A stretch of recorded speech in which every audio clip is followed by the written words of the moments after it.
Hey guys, Jeff from Beer Cartel here, come at you live from GABS. So we're going to do a quick little spin around and then we're going to do a little walk around to show you all the stores, because if you're coming to this evening session, we thought we'd give you a bit of a heads up as to what you can expect. If you've been at today's sessions and you're coming back to this evening session, well then we look forward to seeing you again. But yeah, Rich, do you want to just pan out, give them a bit of a scope on what they can see? I'll go back to that. So you got the big Ferris wheel, you got stalls, got a couple of containers that we'll go and have a look at. But yeah, let's just go and say good day to a couple of stall holders. At the moment, because it's in between sessions, we're theoretically not allowed to get any drinks. But let's go talk to some stall holders and some of the breweries and see what beers they've brewed for GABS. So yeah, away we go. So, Willie the Boatman. Woo-hoo. How you going? Good, guys. How are you? Good, good. So, you're live on Facebook? Yeah, hey, Facebook. That's the way. The Viking. The throwing axe. Yeah. We're throwing axes tonight. You can win beer, you can win stubby holders, you can win love, you can win hugs. you just win, right? And don't forget, vote 1 Marvin Berry. 141 on the GABS container chart. Tell us a bit about your specialty beer that you've done for GABS. I'll pass you over to Joel, our head brewer. How you doing? The place. So we've done a decadent dessert beer full of lactose and oats with some mouthfeel. It's a stout and it's called Marvin Berry's Chocolate Milk Stout. So we filled it with loads of fresh raspberries, loads of fresh strawberries, loads of beautiful specialty malts like toffee and biscuit and chocolate and all those lovely malts. So yeah, really decadent, rich milk stout. So, Number 141, I believe. 141. Just look for Willie the Boatman. So 141 from Willie the Boatman. That's the number one beer that we'll have a look at tonight. And we might see if we can get a little word from Mr. Tom Delmont from Fixation. Oh, he's a bit tired. Tom, you're live on Facebook. Oh, hello guys. How you going? Pretty good. It's been a big couple of weeks. Big couple of weeks. How was Session 1 Sydney for you? Fantastic. Yeah, really good crowd, massive crowd. Rich, how are you, mate? Yeah, and people loving the squish and the double IPA. So tell us a little bit about the beers that you've got on tap here. So you've got Squish, the Fixation IPA, which has been on the market for a little while, the Fix, which is your double IPA that you released in 500ml bottles probably about 3 or 4 weeks ago. So tell us about those beers and the beer that you've got on as a specialty GABS beer today. Well, I guess everything's new from us because we're only 18 months old. But yeah, the Squish is probably brand newy. We haven't done a GABS beer as such, but just being here is awesome. So we do the 3 beers, and this is the first time we've really had 3 different beers on. So a year and a half in, we've got citrus with blood orange and grapefruit on our main beer on the Squish. Then our main beer, the core beer, the IPA, which is straight up awesome American hops, pretty tasty, and back-to-back gold medal winner in the IPA category. We're pretty stoked with that. Last week in the AIBAs. Well done. Get the plug in, and the Fixed double IPA on draft, and this is the first time we brewed it on the big rig. So we've done 3 pilot brews and get a few extra toys when you brew it on the big rig. So yeah, first time we've done a proper, and that's when we bottled some as well. So yeah, jump on it, come down and have a crack. Yeah, any other questions? And what's next for Fixation? What's your next release? Can you release what your next release is going to be, or what's in the kind of pipeline for yourselves? Yeah, ordering a brewery for our own ourselves to play with. That'll be cool, and having a little home. So yeah, we're trying to set up a little Fixation home, something like that. So we'll yeah, that's the main priority for the next 6 to 12 months. And then in terms of pilot brews, I'd love to do something dark and heavy for winter, but you know, we'll just have to wait until we get some space on the little brewery. Yeah. Dark IPA maybe, given that's your kind of forte is the IPAs? That's all we make. We're fixated on IPAs, so it's going to be an IPA of some sort. Wouldn't mind doing something of the red variety at some point as well, but yeah, I think minimum 8% just to keep it nice and sessionable. All right, thanks Tom for your time. We're going to just have a bit of a walk around. We'll try and avoid the floor sweeper. I know he's avoided us. Shall we go up? We'll go see what Mountain Goat's got going on. So you've got the boys from Mountain Goat. How you going? You're live on Facebook. Hey. So yeah, good. We're just going to see and hear a bit about what beers you guys have got pouring on for session 2 of GABS, so that punters at home that are waiting at the doors right now can see what to expect. So tell us a bit about the beers you got on at the moment. I can see you got Killer Hops, which is a really, really good seller for us. Yeah. And what's the beers you got on and the GABS beers? Well, we did have sorry, what we should say is the Killer Hops is going to be a replacement for what was Pulp Fiction. So we had Pulp Fiction at today, and for all the lucky punters that got in here today, they're lucky to get the Blood Orange IPA special. Now it's coming over to the Tangamit Killer Hops, so all you evening people, get your spook out because there's some really cool IPA coming up right now. I'll leave the GABS special up for Kenny. Kenny, tell us about your GABS special. The GABS special, it's a chili beer. It's number 93 on the container over the back there. It's a fantastic spicy beer, possibly the hottest beer in the world.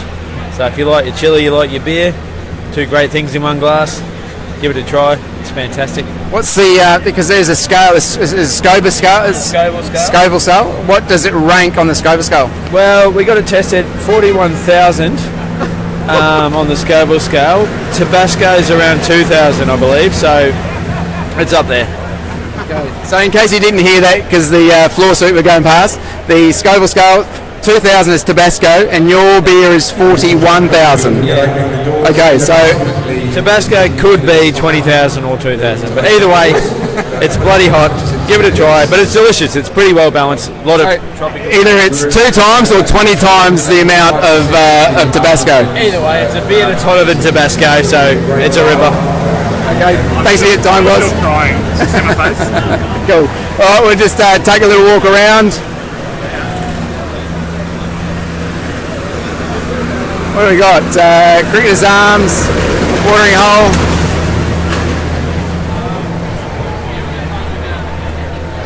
We might go around here. I think we've got some Akasha around the corner here, maybe.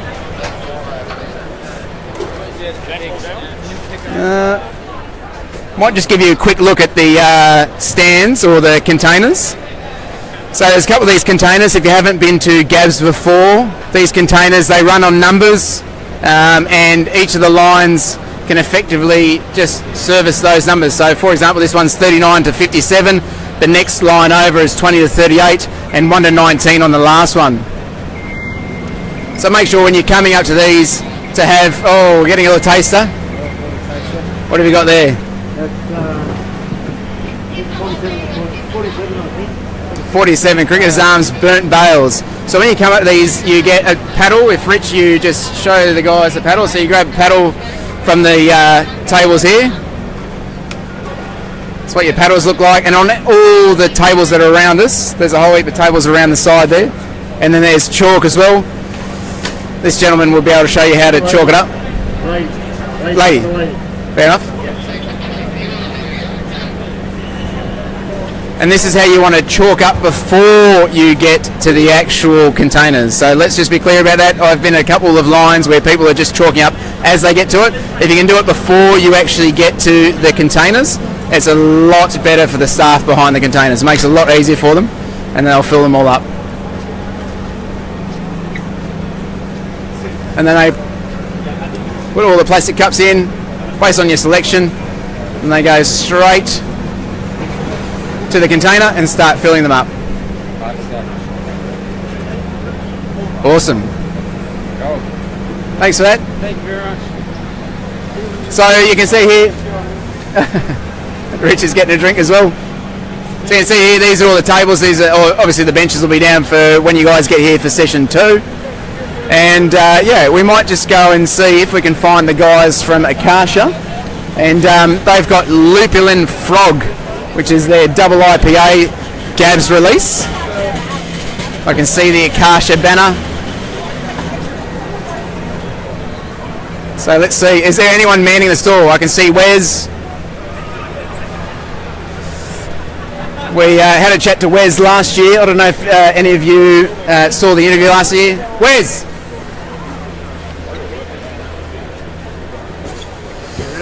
There you go, there's GABS. Wes. What the fuck do you want? You're live on Facebook, Wes. Oh, shit. How are you, brother? Yeah, good yourself. So I love Wes. 1, 2, 3. So we're at the Akasha stand. Wes, tell me about the beers you're pouring today and your GABS beer. Okay, the beers we're pouring today, we've got the Freshwater Pale Ale, which everybody loves, Hopsmith IPA, Corbin D double IPA, and our GABS beer is a Lupulin Fog, which is a New England double IPA, 8.5%. So nice and cloudy. Very cloudy, very clear. I can show you. Sure. Very Yeah. cloudy, Yep. very clear. If you'd like to pour us a little sampler of what the New England what it tastes like. Lupulin Frog looks like. We've got Stephen Cotty Two says... kegs before 3 o'clock. Dawn. So you blew Two kegs before 3 o'clock. Okay. So if you're interested in Lupulin Frog, that's a bit of a mouthful. Lupulin Fog. Lupulin Frog, obviously named after Lupulin, which is key. Don't get that. What do you call it? It's like a key Remember, I don't brew. key thing that comes out of hops, right? Let's just put it that way. Yeah. So that's their New England. It is very, very cloudy. So tell us a bit about this. You had to do one. We had to do one. Add to our range. It was a beer where we spend all our time making beers that look clear, no filtering, no findings. It was an opportunity to let Dave actually test himself again. You know, change the way you think, change the way you brew. It involved both Dave and Gab and our assistant brewer Ben. A lot of effort, a lot of thought, a lot of thinking. I think we nailed it. I think the next lot will be a little bit lighter because it's obviously a GABS beer, 8.5%. But yeah, keep an eye out for it. It's beautiful. It's like a tropical breakfast punch smell that you have in the fruit juice in the morning, and then it's hopped up. So it'll be hopped. And things went well for you at session 1. Oh yeah, I drank. I don't work, I drank. And did you get down to GABS Melbourne? No, not this year. Not this year. Went down for a couple of events, but we're just getting too hectic at the moment. So trying to expand, trying to do a few other things with different warehouse, and yeah, so we'll be back. We'll come back. So tell me a bit about the brewery. So you guys are based in Five Dock. You're my local brewery. This is why I always give you guys a plug, because I love what you do. I've always loved what Dave has done. And yeah, so you're talking about expansion within the existing brewery or within something? Next door. We picked Five Dock because it's an area that's still community and family and stuff like that. We had it arranged. We've got our factory. We've got the factory next door. We need to move. We need to get more tanks. And the best way to do it is I've asked them to move out. And hopefully they will do that, and then we can go to the next step pretty soon. So it's reliant on those tenants to accept. I'll get moving. Don't worry. I'm getting moved one way or another. Yeah, I've got friends. Cool. All right, that's yeah, so we've got fresh water in cans, which has just been released. Wow. Yeah. They're almost all gone, you know that, don't you? So we've got... get them quick. If you want them, get them quick, because there was a lot of them and we've got nothing. Yeah. And the Hopsmith IPA, so both the Hopsmith IPA and the freshwater cans, that's what they look like. These are available online already. These ones here will be available probably about Monday, Tuesday online. Otherwise, they're in store available already. But yeah, thanks Wes for your time. Pleasure, thank you guys. And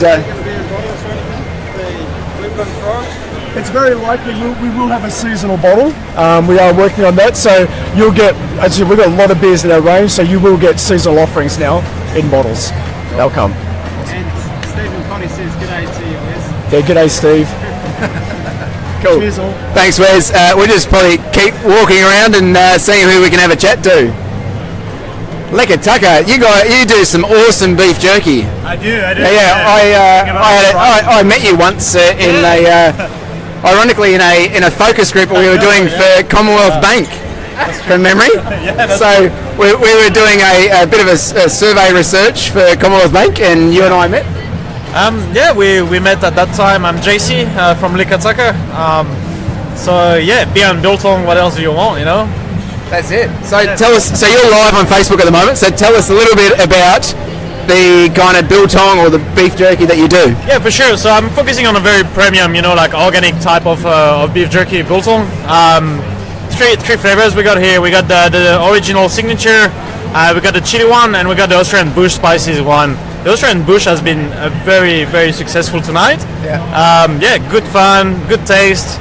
The best snack you can have with a beer, really goes well. Yeah. And so tell us a bit. So you're at GABS. Are you giving samples away, or do people just get a little packet to buy? Or yeah, that's correct. So you get a little cone here. So you can get it away, and $10 cone, and you walk around and just snack on it.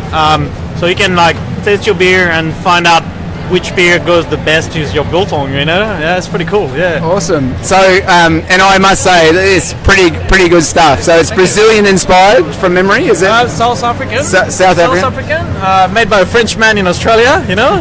No problem there. There's no limit to passion, I would say, yeah. Pas de problème, c'est parfait. Pas de problème, okay. c'est très bon. Merci. Thank you. À la prochaine. Ciao. Ciao.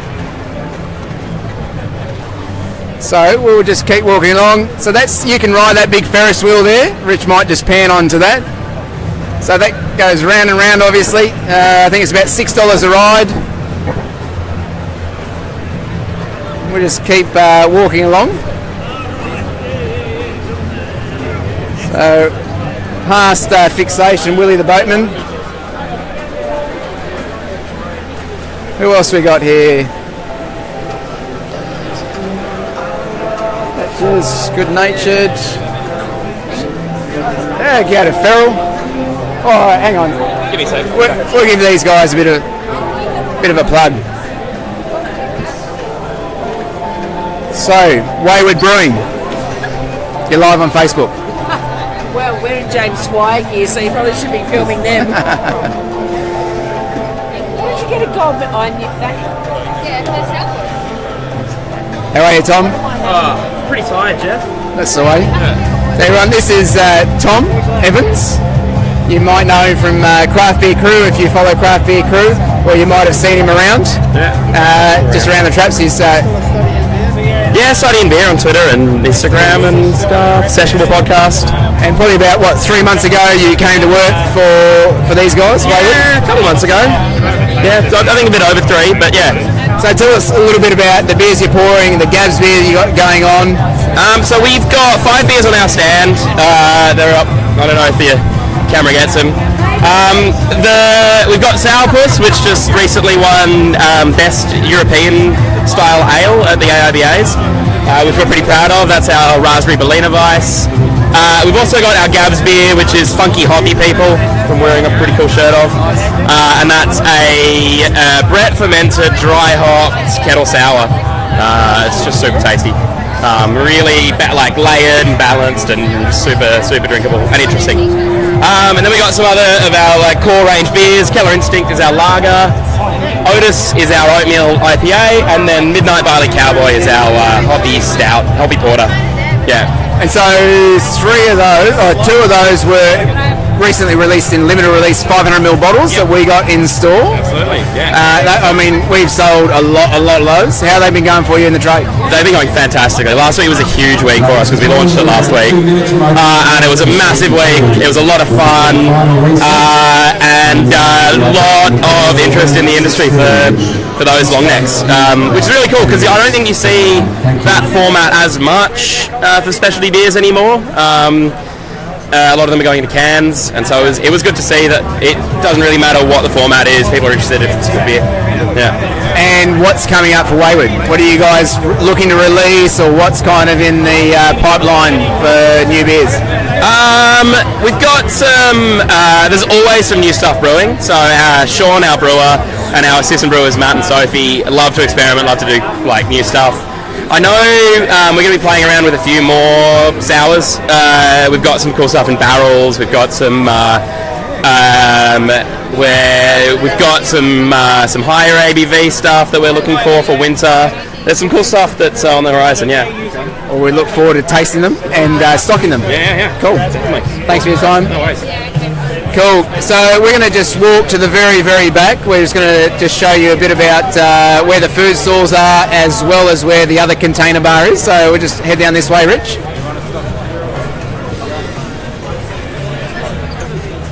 So one of my tips would be, if you're almost around the corner or something along those lines, get down here early, because some of these tables do kind of get taken up quite quickly. You can see over here on the side here, this is another container they've got. Again, just make sure you stand in line for the beers that you want and have them all marked up on your paddle. And the one thing that I have seen with GABS this year is that it seems that the food offerings are probably about 2 or 3 times the amount of food offerings that they've had in previous years. So you can see there you've got plenty of food offerings going right across there. Rich can kind of pan across those.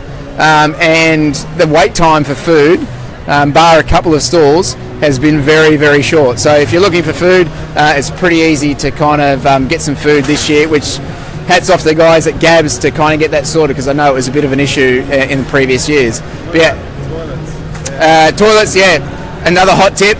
Go to the toilets that are kind of closer to the entrance, right? Because those seem to be used less often. Any of the toilets around any of the main kind of seated areas are very, very busy. But if you want a nice, easy line to the toilets, head to the ones towards the entrance. And the other tip I can really, really suggest is don't start on the container 1 to 50 or 1 to 20, wherever it might be. Start on container kind of 60 to 140, because that container, just by logic, people kind of go towards beers 1 to 50. So if you want to start, just start on kind of beer 66 to 100, and your lines will be a lot shorter. So that's pretty much it from us. If you're at GABS and you see us floating around, walking around, come say good day. I'm here, Rich is here, and a whole heap of the other kind of Beer Cartel staff will be here. So come say good day. Thanks for tuning in and watching, and I'll see you on the next video. Cheers, guys.